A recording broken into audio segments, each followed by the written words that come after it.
As a VA coach and mentor, I've been speaking with a lot of virtual assistants recently about it being hard to find a client in between clients. In fact, in the last 2 weeks, two different VAs has said almost the same thing, which was, yes, I do my best to keep a long-term client because it's hard to find a new client.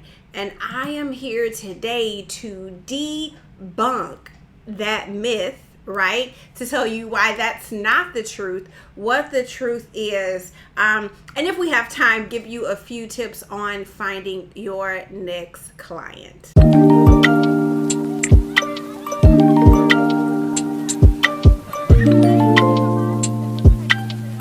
Welcome to the Six Figure VA channel. My name is Angel Santos, VA coach and mentor. Let's get started. Okay, so I'm going to hop right in if it's okay with you. Why do you believe that it is hard to get a client? Why do the women that I have spoken with recently think or feel that it's hard to find a new client when you have just finished up one or finished up a project, etc.? First, I want to tell you some of the reasons, because right now I'm realizing there are quite a few of you, and it's sad really because it's not true, that are walking around thinking this is a fact, right? A fact is after Tuesday comes Wednesday.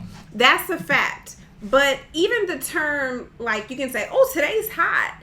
Well, it may be for you. It could be 75 degrees. For some of you, you're like, oh yeah, oh, that's hot. I'm sweating just thinking about it. And for some of you, you're like me, you're like, no, 75 is comfortable. That's what my house is on right now, and the AC is blowing. So even the phrase "it's hot" isn't always factual depending on who you are. And I know you're like, Angel, what does this have to do with me? Because I'm working on taking down this myth that you're holding on to like it's true. Because if you believe it's hard to find a client, it's going to feel hard finding a client, and you can actually do things subconsciously without realizing it to slow yourself down. But if you can believe, maybe not that it's easy, but at least that it's possible. It doesn't have to be hard, right? It can be easier than you think. Then it can feel and be easier than you think. Henry Ford has a quote, whether you think you can or can't, you're right. And you are, right? The Bible says it like this: as a man thinketh, is he. Our thoughts have power.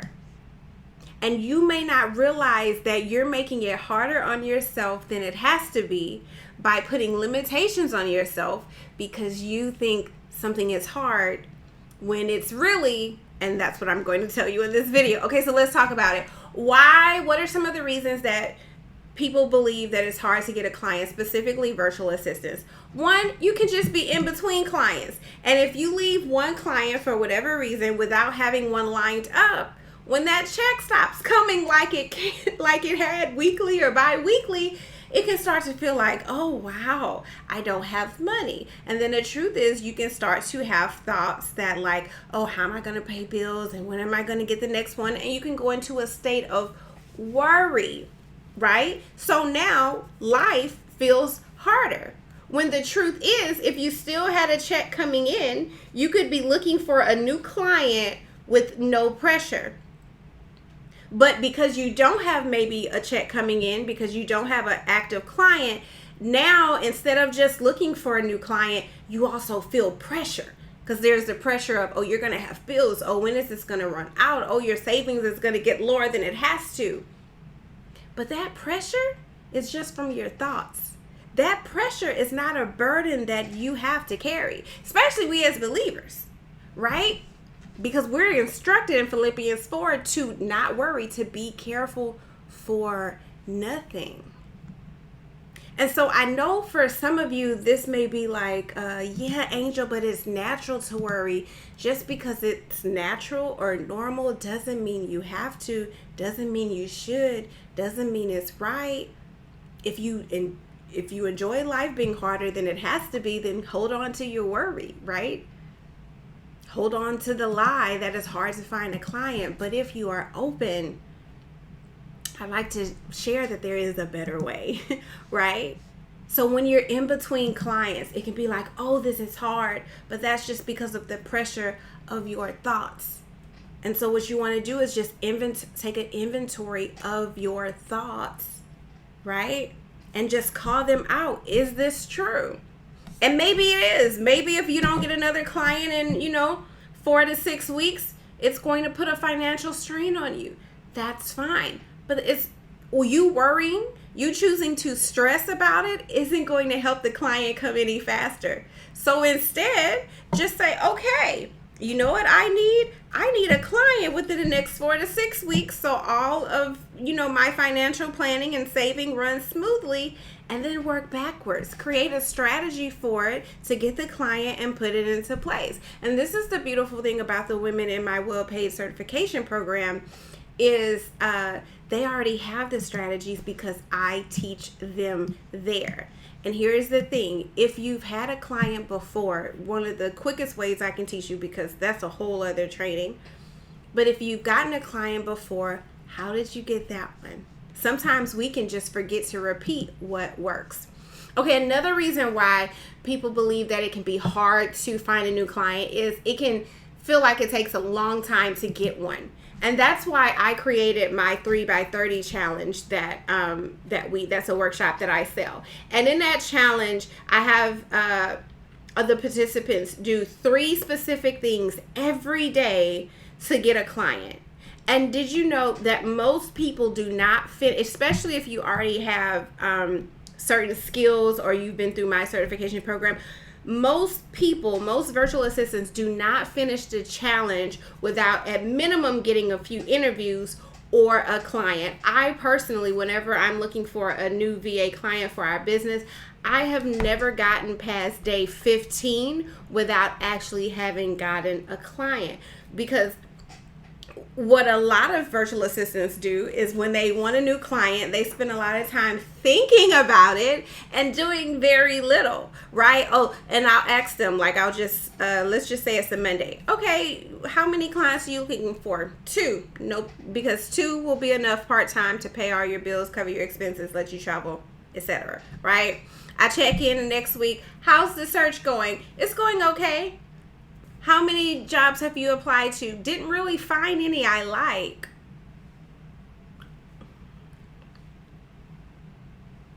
So you didn't do anything, right? Here's the thing. If we have bills that we would like to pay, if we have money goals that we would like to reach, 2K a month, 5K a month, 8K a month, 10K a month, that starts with knowing how much you're going to charge hourly and how many clients it'll take to get you to your goal, and then looking for those clients. Now, I'm not here to tell you to work for people or work for jobs that you do not enjoy, but I'm also not here to tell you that it's okay to just wait 6 months till you come across your dream job. Like, no, that doesn't make sense. It's important to run your VA business as a business. A business means income is coming in, right? And one thing I have always said is that it's easier to find maybe a client that you really enjoy when you already have a client, because it takes the pressure off.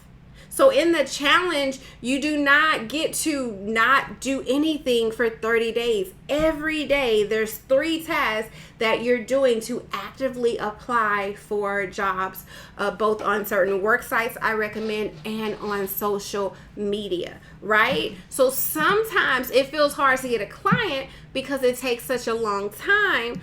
But it's not that it can take such a long time, because normally, especially if you already have the right experience, normally you can get a new client within 30 days or less if you're daily actively working on it, which means sending applications. And I don't mean just one a day, which means reaching out to, people you'd want to work with on LinkedIn, right? Daily for 30 days.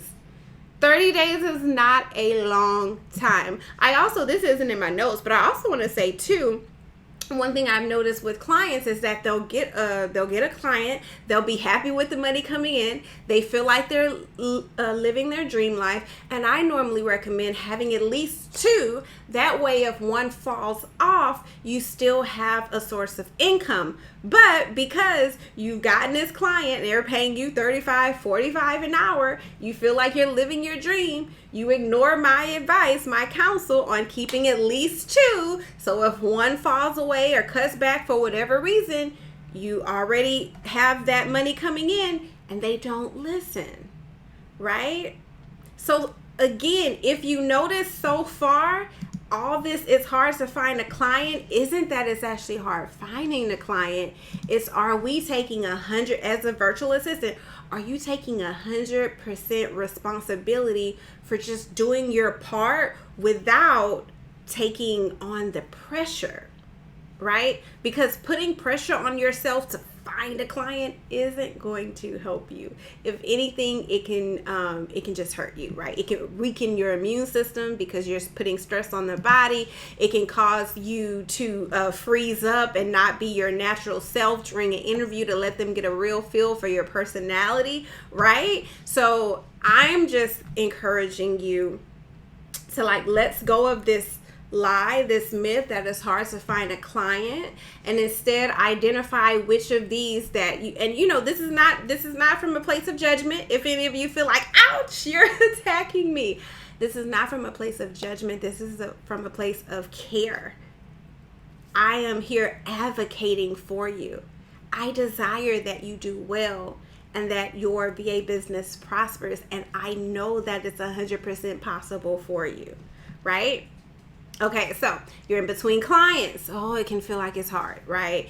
It feels like a long time getting one. Oh, it can feel hard. But as we've covered, if you have the right experience, you can normally find a client in 30 days or less. You weren't able to keep the last one, right? Maybe it feels hard to keep a client because you haven't been able to hold on to your clients. And if that is the case, again, you want to do some self-reflection, right? Because whatever people have told you, sometimes people will say, oh, it's their budget, oh, they don't need the position anymore, this or that. But normally, if you have been working for a company and you are showing yourself to be an asset, if they do change your position, they'll put you somewhere else. Or if their budget is low, they'll work to increase it to keep you around if you're making yourself an asset. And can I be honest with you, as someone who trains VAs, certifies them, teaches them, mentors them, coaches them, and hires them, a lot of you all, your customer service, and this is coming a bit later, but your skills are way less than you think. I'm just going to call it as plainly as I can say it. Like I don't really know what you think a job is. I'm not sure why people feel entitled to have any type of attitude toward the people that they're working for. But when someone is paying you, it is your job, I believe, to show up with a positive attitude with, what can I do for you, right? Like, what can I do for you? I am here to serve you, right? Chick-fil-A, it's my pleasure to serve you.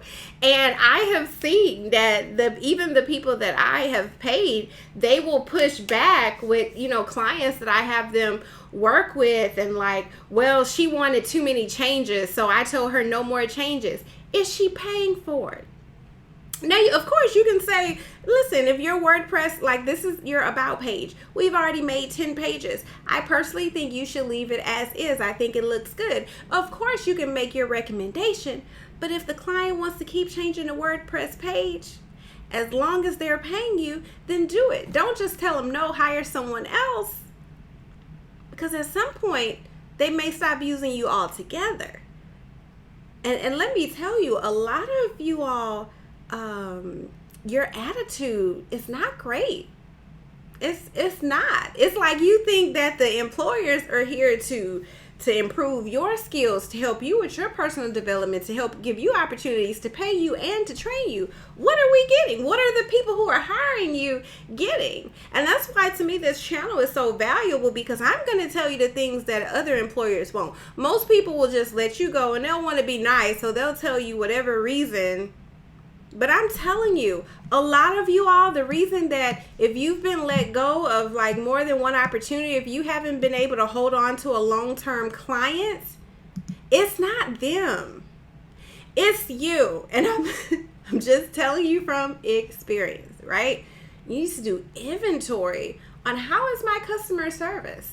Am I showing up like taking 100% ownership? Am I being proactive? Am I showing up with the attitude of how can I serve you, right? Am I being accommodating, or am I flaking? Am I emailing in because I have a headache?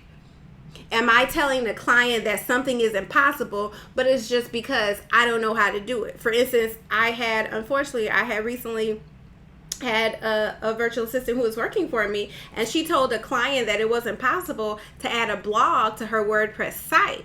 But it wasn't that it wasn't possible, she just didn't know how to do it.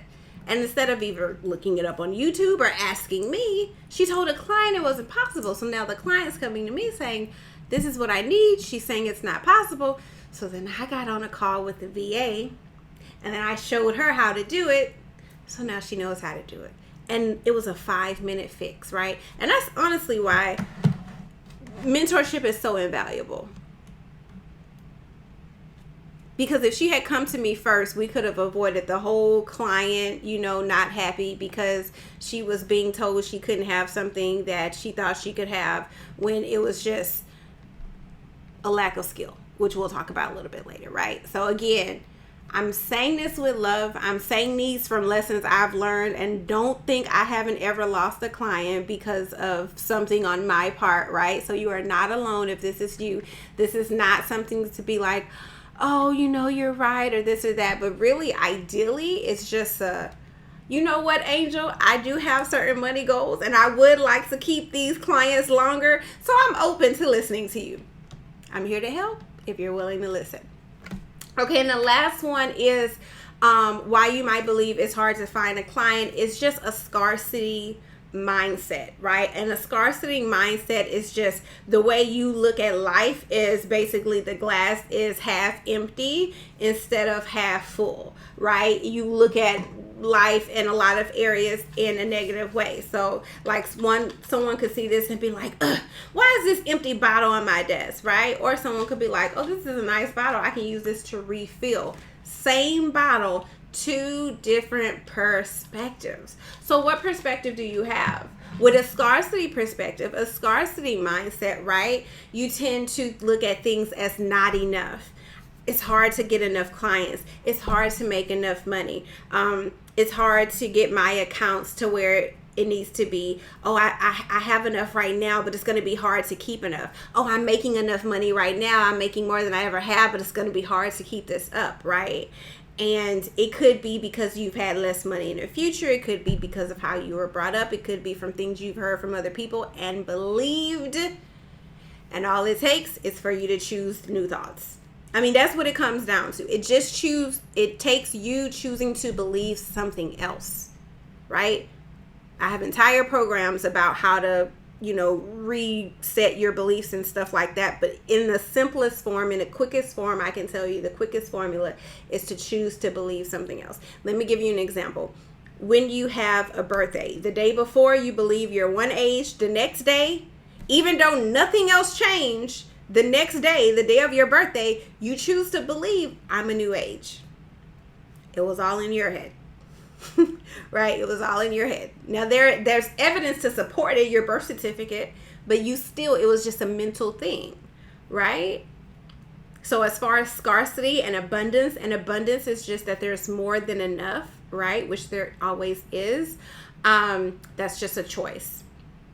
Okay, so hopefully by now this video is getting a little bit longer than I wanted, but it's really juicy, and I'm just seeing I'm hearing this way too many in the conversations that I'm having with some of the virtual assistants. So this is needed, right? So ideally right now you're starting to disbelieve that it's hard to find a new client, right? So I told you why you probably did believe it, and now let me let you know what is the cause, what some of the things that causes it to feel hard or causes it to be more challenging to get a new client, right? Because again, if you have the experience, which I'm going to talk about in a little bit more detail, if you have the experience and you know what you're doing as far as the interview and things like that, 30 days or less, you should be able to get a new client. So if you cannot in 30 days or less, it's not them, it's you. Respectfully. It's not them, it's you.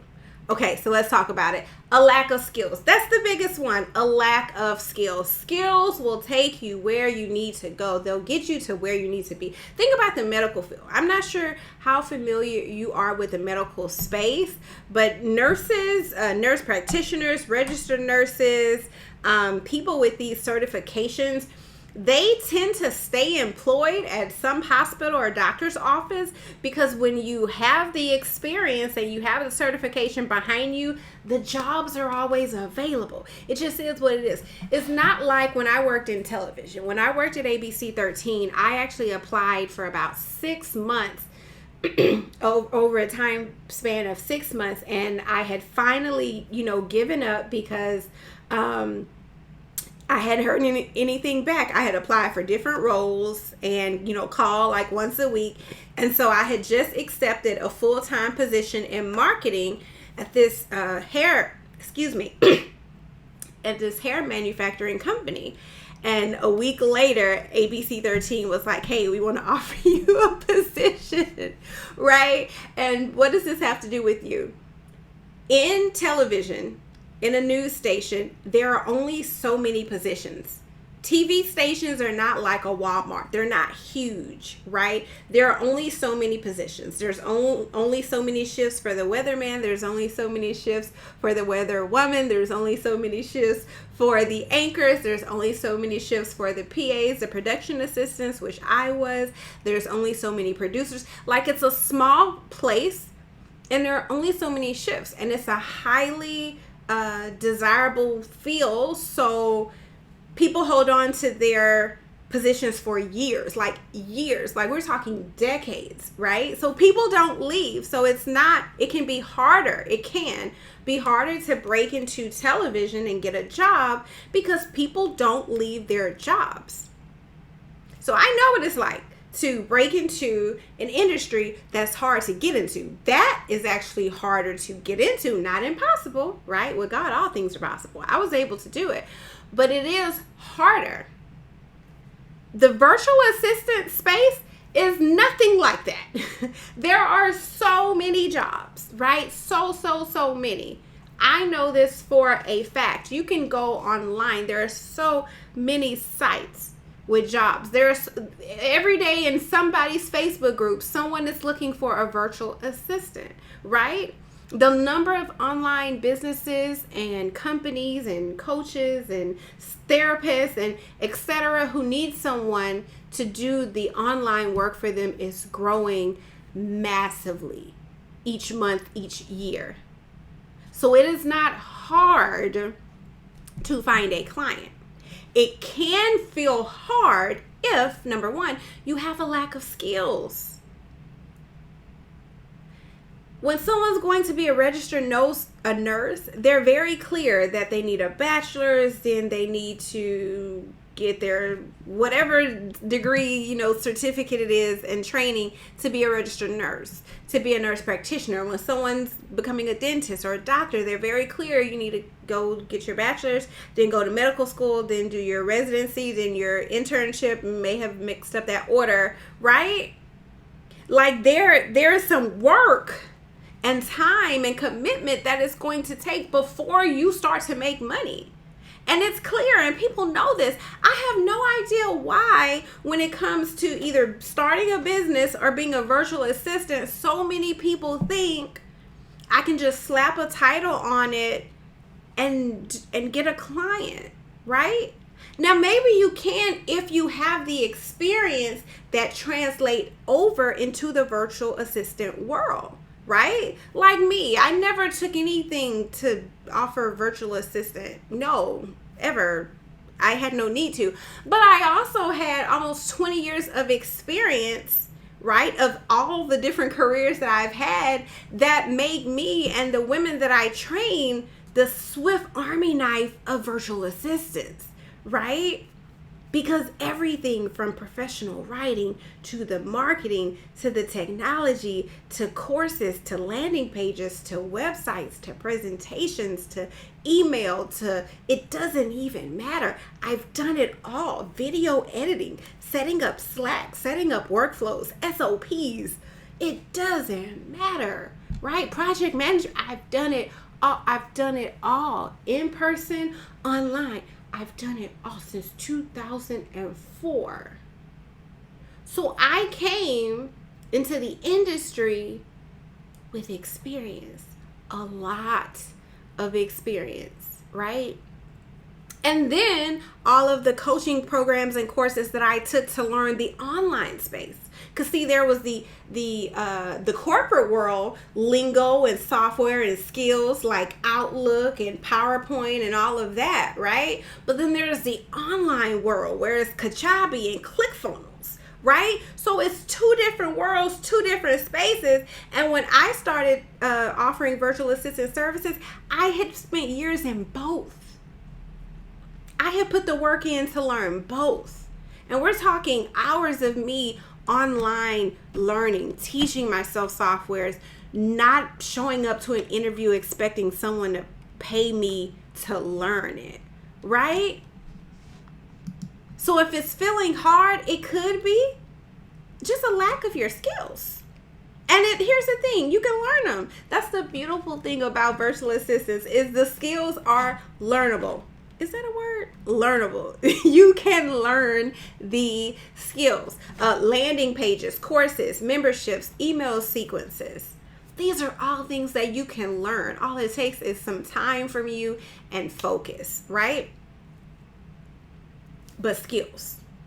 Okay, another thing is interview skills. Okay, so are you going on an interview spending more time talking about what you don't know than what you know? Now, I'm not saying to not be honest about like maybe the areas you lack in, of course, but spend more time talking about what you're good at, right?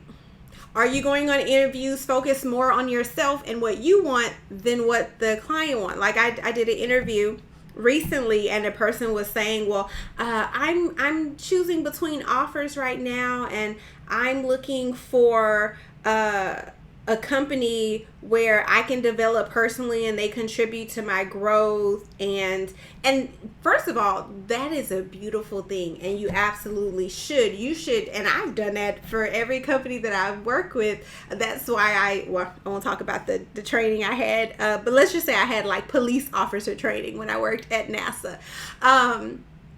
But I do believe in taking advantage of everything that a client or job you have offers. With that being said, if you don't have the job yet, you want to spend 80% of the time asking questions about the actual job. What are you looking for? What can I do on a tangible level to make your life easier? What intangible skills are you looking for? Like as far as proactiveness, thoughtfulness, mindfulness, like what are you looking for? What could I bring that would make things easier for you? What's your communication style? Are you someone who likes the end of day report, or would you like to do a morning call or a daily call? These type of things show you're thinking about the person. And I'm not saying that you don't matter. I'm just saying, can you matter more after you get the job? Because you can go on an interview and just, talk about what you want. But if that's the majority of what you do, then you didn't effectively communicate the value you can bring. And so by the end of the interview, the potential client may not be aware of all of the brilliance that you have and you can contribute. And so they're going to go with someone else, not because you weren't a good fit, but you didn't properly and effectively communicate that you were a good fit. So make sure when you're going on these interviews that you go in thinking about them too. I'm not saying don't think about yourself. Absolutely think about yourself and what you need and be aware of it. That's important. But make sure you're thinking about them too. It'll take you a long way. And then just a lack of interest in the company or the role, right? People can tell. People can tell if you seem excited to join the team, or if you don't, put simply. Okay, so we've covered a lack of skills, a lack of professionalism, how you dress, how you speak, your background. You see, and now listen, you don't have to have pictures and gold frames and yourself on a box. You don't have to have that. But what about just a plain color wall? Like, I shouldn't see everything you own behind you. I'm saying this with love, but it's distracting, right? Even if you can just find a corner that's white or a solid color and just put a fake background if you can, or just a solid color wall in a corner can go a long way. But just looking professional, even just like me, right? Just like it could be a sweater, it can be just a blouse, but looking professional. I'm seeing a trend of these like really nice AI headshots that people send, but then when you get on an interview, it doesn't even look like they really combed their hair. They're dressed like they're about to run an errand. Spend as much time on yourself as you do the AI hedge. Well, you didn't spend as much time on it, but like look like the picture is what I'm saying. And I feel like some of you may be thinking, oh, it doesn't take all that. Like, we work remote. It's not that serious. Okay, that's fine. But that thought is also why you feel like it's hard to find a client.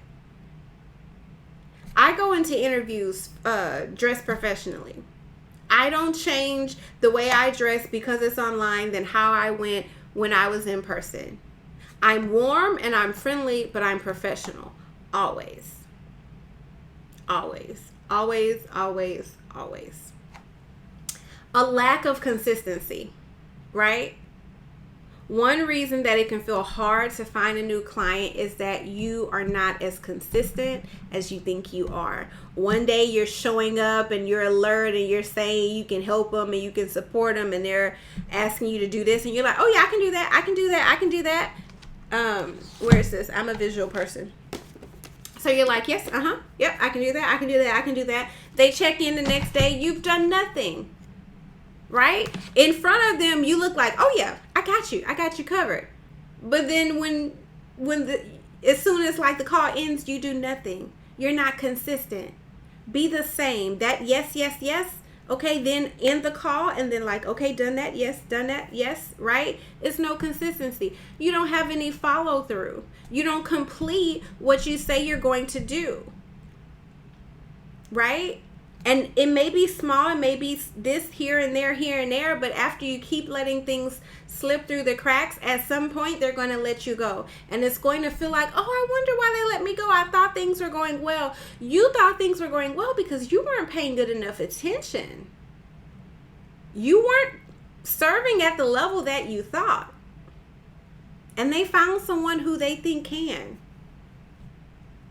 Consistency, proper communication, follow through will take you so far, and it's why people will keep you on. It's how people have had clients for 5 and 10 years, the same client, right? Your work ethic. I talked about this a little bit with the attitude. Are you showing up ready to put in the work, or is every other task, oh, that's not in my job description? Now, it's a difference if it's really not in your job description, or if you're being honest with yourself, are you just not really wanting to put in the work? Which if you're not, maybe do something else, right? Because I work, like I put in the work for whatever client I have. I take it seriously. And that's what clients are looking for. They're looking for you to be consistent. They're looking for you to follow through on what you say they're going to do. They don't want to have to find you and remind you to complete the task that you're supposed to be letting them know you've completed. They're looking for a strong work ethic. And then again, they're looking for a commitment. Maybe at the slightest inconvenience, or, it gets stressful. You feel like unappreciated, you feel like whatever you feel, and then you keep quitting. no job is going to be perfect, right? So it really just depends on how committed are to your goals, because our feelings can be managed. That's not something that's talked about enough, right? But our feelings can be managed. Work is work. And I think people come in a virtual assistant space and it's like you think you're supposed to just make all this money, do as little work as possible, and again, that's why it can be hard to find a client, because you're in a way coming at it from, I'm not saying you're doing it purposely, but you're coming at it from like a very selfish place. And I can just tell you from experience, and it can also not always be like consciously selfish, but just ignorant. Like I know I've definitely had opportunities or I ended opportunities that I could have because I just didn't appreciate it to the degree that I could have. That was a learning lesson for me, and that's why. And it costs you money, right? It costs you having to put in the work to get a new client. So that's why I'm coming to you now. You can learn from the lessons that I have learned in these last, more so 6 years of VA work, but 20 years of work in general. If you watch this video, if you take notes, if you are open and honest with yourself, then let me tell you, and you do inventory and apply the tips I've given, I am telling you, it never has to be hard for you to get a new client again, right? Before I go, I want to make sure that I tell you to click the link below this video, because I have a 5-day challenge that will properly prepare you to become a high-paid VA. It's called Confident and Paid. I don't want to make this video too much longer, but check it out.